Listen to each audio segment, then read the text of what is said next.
एक लड़का है जो उसका पर्स स्नैच करने का ट्राई कर रहा था। जब उसने पूछा कि तुम मेरा पर्स क्यों स्नैच कर रहे हो, तुम्हारी एज तो अबाउट 15 to 16 है। तो उसने कहा कि मैं ऑर्फन हूँ, मतलब कि उसके पेरेंट्स नहीं थे, वो अनाथ था। तो उसने कहा कि मैं पढ़ना चाहता हूँ पर मैं पढ़ नहीं सकता क्योंकि बस पैसे नहीं है। तब उस समय उस मिलिट्री मैन ने कहा कि मैं तुम्हारी रिस्पॉन्सिबिलिटी लेता हूँ, मैं तुमको पढ़ाऊंगा। तब वो थोड़ा कंफ्यूज हुआ। उसने पूछा कि आप मेरी क्यों रिस्पॉन्सिबिलिटी लेंगे। उन्होंने बताया कि तुम टेंशन मत लो, बस मैं तुम्हारी रिस्पॉन्सिबिलिटी लेता हूँ, जो फीस होगा मैं पेड करूंगा और तुमको फीस पेड करूंगा ये तुम्हारे ऊपर लोन रहेगा। तुमको मुझको ये पढ़कर सक्सेसफुल होकर रिटर्न करना होगा।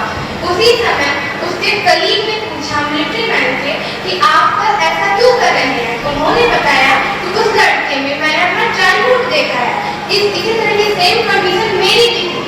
बट मैं जब लॉकअप में वो मुझे बंद किया गया तब मुझे समझ में आया कि अगर मुझे पढ़ना है तो मुझे ये काम छोड़ना पड़ेगा। इसलिए मैं नहीं चाहता था कि मुझे सही रास्ता मिल गया पर उसको सही रास्ता नहीं मिला। जितनी हर्डल्स जितने ट्रबल्स मुझे फेस करने पड़े पढ़ाई करने के लिए, मैं नहीं चाहता कि वो भी। मंजू और राजेश्वरी नीचे आइए।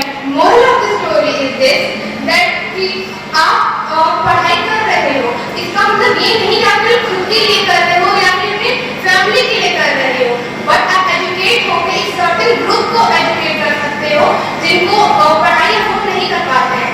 आपको सारी चीजें मिल रही हैं फिर भी आपको प्रॉब्लम्स होती हैं क्वेश्चन पूछने में, सॉल्व करने में, पढ़ने में। बट एक बार उनके बारे में सोचिए जिनको ये चीजें नहीं मिलती हैं बट वो फिर भी पढ़ाई करना चाहते हैं। इसीलिए मोरल यही है कि आप अच्छे से पढ़िए और जो नहीं पढ़ पा रहे हैं उनको भी एजुकेट करिए। Thank you.